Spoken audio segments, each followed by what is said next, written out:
آدم علیہ السلام 960 سال زندہ رہے۔ ان کی کل عمر تو 1000 سال تھی، لیکن 40 سال کم کر دی گئی۔ سیدنا ابو ہریرہ رضی اللہ عنہ بیان کرتے ہیں کہ رسول اللہ صلی اللہ علیہ وسلم نے فرمایا، جب اللہ نے آدم علیہ السلام کو پیدا فرمایا تو ان کی پیٹھ پر ہاتھ پھیرا، اس طرح قیامت تک جتنے انسان پیدا ہونے والے تھے ان کی روحیں وجود میں آ گئیں۔ پھر ہر انسان کی آنکھوں کے درمیان ایک نور رکھ کر آدم علیہ السلام کے سامنے پیش کیا۔ انہوں نے پوچھا، یا اللہ یہ کون ہے؟ اللہ نے فرمایا، یہ تیری اولاد ہے۔ ان میں سے ایک کی پیشانی کی چمک آدم علیہ السلام کو بہت اچھی لگی۔ انہوں نے پوچھا، یا اللہ یہ کون ہے؟ جواب ملا، یہ تیری اولاد میں سے بہت دور جا کر ہیں، ان کا نام داؤد ہے۔ پوچھا، ان کی عمر کتنی ہے؟ فرمایا 60 سال۔ آدم علیہ السلام کہنے لگے، یا اللہ 40 سال میری عمر میں سے ان کی عمر میں شامل کر دے۔ اس سلسلے میں دوسری روایت یوں آئی ہے، جب آدم علیہ السلام کی روح قبض کرنے کے لیے فرشتہ آیا تو وہ کہنے لگے، میری عمر میں تو ابھی 40 سال باقی ہیں۔ اس وقت ان کی عمر 960 سال تھی۔ انبیاء اپنی عمر سے واقف ہوتے ہیں۔ فرشتے نے کہا، کیا آپ کو یاد نہیں آپ نے اپنی عمر کے 40 سال اپنی اولاد داؤد کو ہبہ کر دیے تھے؟ رسول اللہ صلی اللہ علیہ وسلم نے فرمایا، چونکہ آدم علیہ السلام نے انکار کیا تو ان کی اولاد بھی انکار کی عادی ہے۔ آدم علیہ السلام خود بھول گئے، ان کی اولاد بھی بھولتی ہے۔ آدم علیہ السلام نے خطا کی، ان کی اولاد بھی خطا کرتی ہے۔ حابیل کے قتل کے بعد اللہ تعالیٰ نے آدم اور حوا علیہم السلام کو اس کا نعم البدل عطا کیا۔ اس کا نام انہوں نے شیس رکھا۔ شیس کا مطلب ہے اللہ کا دیا ہوا تحفہ۔ حابیل کے قتل پر آدم اور حوا علیہم السلام دونوں بہت غمگین ہوئے، اس لیے اللہ نے بدلے میں انہیں شیس علیہ السلام عطا فرمائے۔ سیدنا ابو ذر غفاری رضی اللہ عنہ سے مروی ایک صحیح حدیث میں ہے کہ رسول اللہ صلی اللہ علیہ وسلم نے فرمایا، اللہ تعالیٰ نے 104 صحیفے نازل فرمائے، ان میں سے 50 صحیفے شیس علیہ السلام پر نازل ہوئے۔ ان صحیفوں میں ایسے قوانین، اصول اور ضابطے تھے جن سے انسانیت کی زندگی منظم ہوتی ہے۔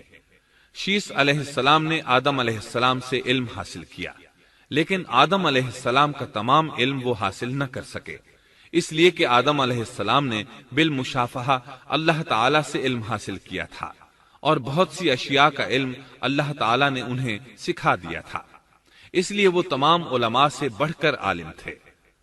شیس علیہ السلام نے آدم علیہ السلام سے علوم سیکھ کر لوگوں کو سکھائے۔ لوگوں نے ان سے مختلف علوم، فنون اور پیشے سیکھے۔ انہیں شہروں میں رہنے سہنے کے بارے میں تعلیم دی، دن رات کے حسابات سے انہیں آگاہ کیا اور انہیں بتایا کہ کن اوقات میں وہ اللہ کی عبادت کریں اور عبادت کے طریقے انہیں سکھائے۔ احادیث میں اس کی وضاحت ملتی ہے۔ امام احمد رحمت اللہ علیہ بیان کرتے ہیں کہ ابو زمعہ سعدی کہتے ہیں کہ انہوں نے مدینے میں ایک شیخ کو لوگوں سے کلام کرتے دیکھا تو ان کے متعلق پوچھا، یہ کون شخص ہے؟ لوگوں نے بتایا کہ یہ ابی بن کعب رضی اللہ عنہ ہیں، بڑے صحابہ میں ان کا شمار ہوتا ہے، تمام مسلمانوں سے بڑھ کر قرآن اور اس کی تفسیر کے عالم ہیں۔ ابو زمعہ فرماتے ہیں کہ ابی بن کعب رضی اللہ عنہ اس وقت یہ واقعہ بیان کر رہے تھے کہ جب آدم علیہ السلام کی وفات کا وقت قریب آیا تو انہوں نے اپنے بیٹوں سے فرمایا، میرا جنت کے پھل کھانے کو جی چاہتا ہے۔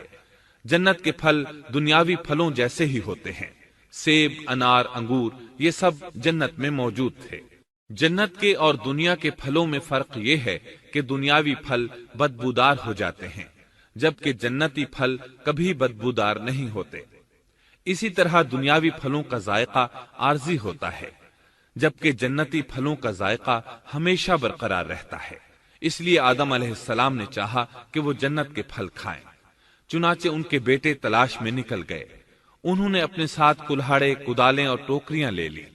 راستے میں انہیں فرشتے ملے، ان کے پاس آدم علیہ السلام کا کفن اور خوشبو وغیرہ تھی۔ انہوں نے پوچھا، آدم کے بیٹو کس چیز کی تلاش میں ہو، کہاں جا رہے ہو؟ انہوں نے جواب میں کہا، ہمارے والد مریض ہیں، انہیں جنت کے پھلوں کی خواہش ہے۔ فرشتے ان کے سامنے انسانی شکل میں آئے تھے. ان کی بات سن کر بولے واپس جاؤ، تمہارے والد فوت ہونے کے قریب ہیں. اب ان میں اتنی طاقت نہیں رہی کہ پھل کھا سکیں. جب فرشتے آدم علیہ السلام کی روح قبض کرنے کے لیے آئے تو حوا علیہ السلام نے انہیں پہچان لیا. وہ بلند آواز سے آدم علیہ السلام کو پکارنے لگی، ان کے ساتھ چمڑ گئیں. آدم علیہ السلام بولے مجھ سے الگ ہو جاؤ، پہلے بھی مجھے تمہاری وجہ سے مصیبت پہنچی تھی، میرے اور میرے رب کے فرشتوں کے درمیان سے ہٹ جاؤ. پھر فرشتوں نے آدم علیہ السلام کی روح قبض کی، انہیں غسل دیا، کفن پہنایا، خوشبو لگائی، آپ کی قبر کھودی. پھر انہوں نے آدم علیہ السلام کی نماز جنازہ ادا کی. اس کے بعد انہیں قبر میں اتارا، پھر اوپر مٹی ڈال دی اور بولے آدم کے بیٹو، تمہارے لیے یہی طریقہ ہے. اس وقت تک لوگ کفن دفن کے احکامات سے واقف نہیں تھے.